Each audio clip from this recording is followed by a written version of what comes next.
Rien n'arrête Maud Fontenoy. Navigatrice, aventurière, militante, elle est de tous les combats. Depuis ses premiers exploits en mer, elle est devenue une personnalité appréciée des Français qui fait régulièrement la une des magazines. En traversant l'Atlantique et le Pacifique à la rame, Maud Fontenoy a marqué les esprits par son courage. Mais la navigatrice n'a pas seulement triomphé des océans. Son combat le plus redoutable, elle l'a mené contre le cancer. Une épreuve qu'elle affronte à sa façon, en prenant la mer. Au lendemain d'une grave opération, elle accomplit un tour du monde en solitaire, au grand désespoir de sa famille. Donc pour moi, c'était une forme de suicide. Je me suis dit, elle m'aurait dit je monte en haut de la tour Eiffel et je me jette, c'était pareil. Aujourd'hui, maman comblée, elle met son énergie au service d'une cause, la sauvegarde de la planète. Elle vient de créer sa propre fondation à destination des enfants et encore une fois, Maud Fontenoy force l'admiration de ceux qui la côtoient. Pour moi, c'est une héroïne des temps modernes. Dans les médias ou sur la mer, nous l'avons suivie dans ses combats. Maud Fontenoy, une femme d'exception.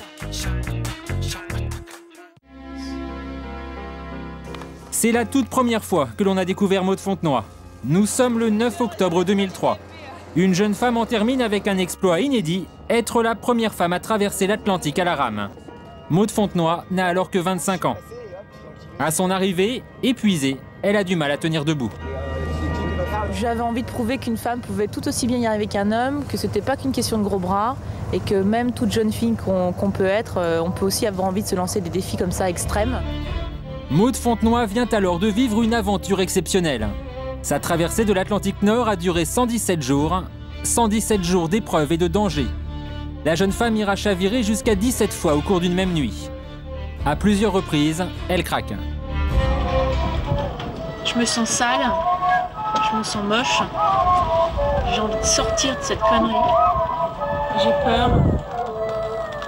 Quand elle atteint enfin son but, à force de courage et de persévérance, la France se découvre une nouvelle héroïne. Difficile d'imaginer alors que quelques mois auparavant, Maud Fontenoy travaillait encore dans une agence immobilière. Le moteur au début, je dirais que c'est... J'en avais probablement marre d'être enfermée dans un bureau à Paris.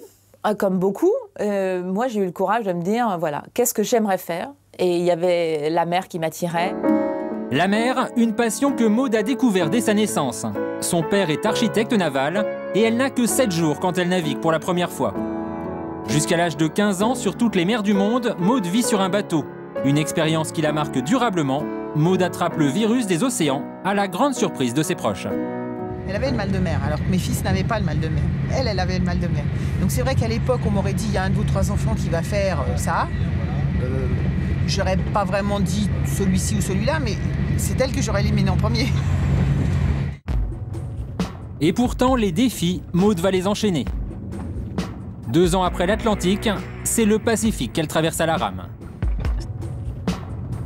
Et à son arrivée, Maud a déjà un nouvel exploit en tête, un tour du monde à la voile à contre-courant. Mais elle ne sait pas que l'épreuve qui l'attend est bien plus redoutable. Octobre 2006, juste avant d'entamer son tour du monde, alors qu'elle est en plein préparatif, Maud apprend la terrible nouvelle, elle est atteinte d'un cancer du col de l'utérus. Contre toute attente, Maud décide de ne rien changer à ses plans. Quelques jours seulement après une opération, très affaiblie, elle choisit de prendre la mer. Donc pour moi, c'était une forme de suicide. Je me suis dit, elle m'aurait dit je monte en haut de la tour Eiffel et je me jette, c'était pareil. Pendant 150 jours, Maud est seule en mer, défier les éléments, sa thérapie contre la maladie. Personne n'aime être malade et c'est jamais le bon moment. Que ça soit avant de partir pour un tour du monde ou un autre moment de l'existence. Mais je crois que le fait d'avoir ce projet très fort en tête et d'avoir la détermination de partir quand même et d'aller au bout de ce tour du monde à contre-courant, c'était quelque chose qui m'a sûrement aussi aidé, quelque part, à oublier ma maladie et à faire en sorte que c'était ma volonté qui décidait et non pas mon corps. À son arrivée à La Réunion, après 5 mois sur son bateau, Maud Fontenoy rejoint alors dans la postérité les plus grands noms de la voile. Mais la véritable victoire de Maud est ailleurs. Les premières analyses médicales sont formelles, toute trace de cancer a disparu. Sa détermination, Maud la met aujourd'hui au service de la protection de la nature. quand on navigue, on voit de plus en plus de nappes d'hydrocarbures, de cette pollution visible. Je vous parle pas de la Ce matin, c'est à la radio qu'elle fait passer son message. À chaque fois, son image d'aventurière lui donne encore plus de crédit. Ah bah j'ai pas de doute que ce soit une femme. Voilà, oui, ça vraiment, que Maud Fontenoy c'est une femme courageuse, ça je n'ai aucun doute là-dessus. C'est-à-dire ? Ça veut dire qu'elle ose affronter sa peur. Elle dit tout simplement que quand elle est sur une coquille de noix, elle pense aux 7 km, aux 7000 mètres qui est en dessous d'elle de vide. Donc si ça elle le domine et qu'elle arrive à le transformer en énergie, c'est formidable. Oui, c'est pour ça c'est un trajet ça aussi. Salut. Maud a maintenant rendez-vous à l'autre bout de Paris pour une émission de télévision. Pas le temps de souffler, ni de déjeuner.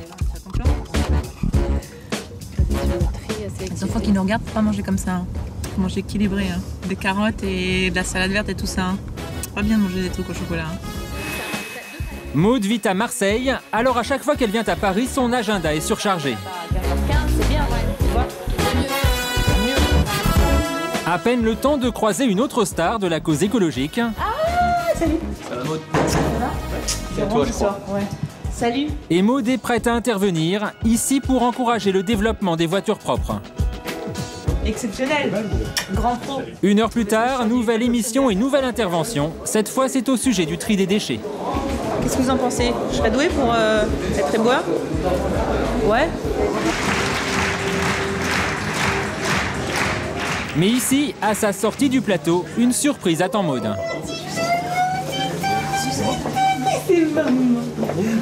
Maë, son fils de 5 mois. Bonjour mon cœur. Hé, t'es revenu mon maman. Maud est aujourd'hui une mère épanouie. Et peut-être plus qu'une autre, elle apprécie le bonheur de serrer son fils dans ses bras. Maë, cet enfant qu'avec son cancer, elle aurait pu ne jamais avoir.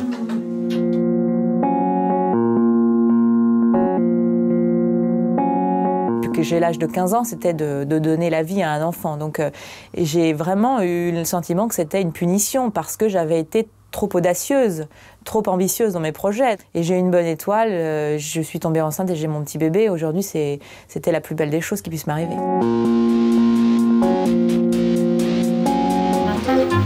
Paris, gare de Lyon, aujourd'hui est un grand jour pour la navigatrice. Dans quelques heures aura lieu à Marseille le lancement officiel de la Fondation Maud Fontenoy pour la sauvegarde des océans. Alors pour l'occasion, Maud n'est pas seule. À ses côtés, cette classe de primaire d'un quartier sensible de Meaux, la ville de naissance de la navigatrice. Ses enfants et leur institutrice l'accompagnent depuis 4 ans. Ils ont suivi ses exploits. Aujourd'hui, ils participent à son combat pour l'écologie. Avec Taïa, la planète s'en sortira. C'est énorme le slogan. Taïa, c'est le nom du bateau que Maud doit inaugurer aujourd'hui. Son but, permettre à des enfants défavorisés de naviguer et leur faire aimer la mer. Derrière toi, voilà, toi, t'as toute cette petite bande là.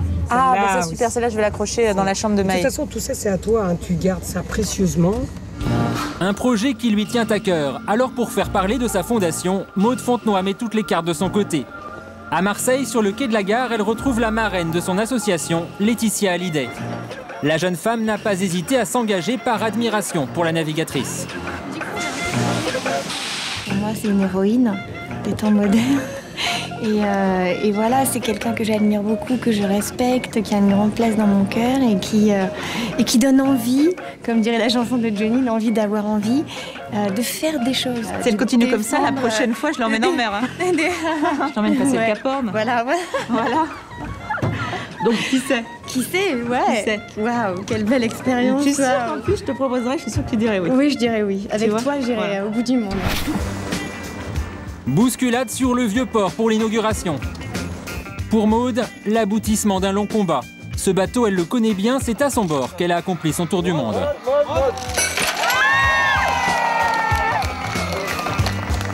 Mais désormais, sur le Taïa, elle ne sera plus seule. Des enfants navigueront avec elle. Et ça commence dès cet après-midi. À aucun moment, vous devez lâcher le bateau. Toujours, vous tenez le bateau. Les premiers à embarquer, ces enfants des cités qui la soutiennent depuis des années. La plupart n'étaient jamais montés sur un bateau. Tu penses bien qu'ils sont en train de réaliser un rêve, alors tu peux les emmener là-bas à Shanghai. Hein. Emmener des enfants en mer, le rêve de Maud Fontenoy depuis sa propre enfance. À force de persuasion, elle est arrivée à ses fins. Ne jamais renoncer, c'est le message qu'elle souhaite transmettre à tous ses enfants. Cette femme-là, avec son mental et ses messages qu'elle leur fait passer, ne jamais baisser les bras, aller jusqu'au bout de ses rêves. Elle m'a aidé à sauver en fait des centaines de gamins.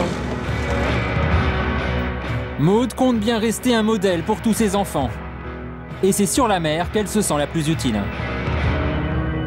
J'ai l'impression d'avoir un petit peu cassé la carapace et de m'être retrouvée dans ces aventures parce que je suis allée au bout de moi-même. Et je souhaite ça à tout le monde, c'est-à-dire que dans quel que soit le projet, à un moment donné, de se sentir vivre et d'avoir le sentiment, un court instant, de donner du sens à sa vie. Aujourd'hui, Maud a déjà d'autres projets. Le plus personnel, traverser l'Atlantique avec son fils dans le courant de l'année. En attendant, d'autres défis à relever, d'autres combats à remporter.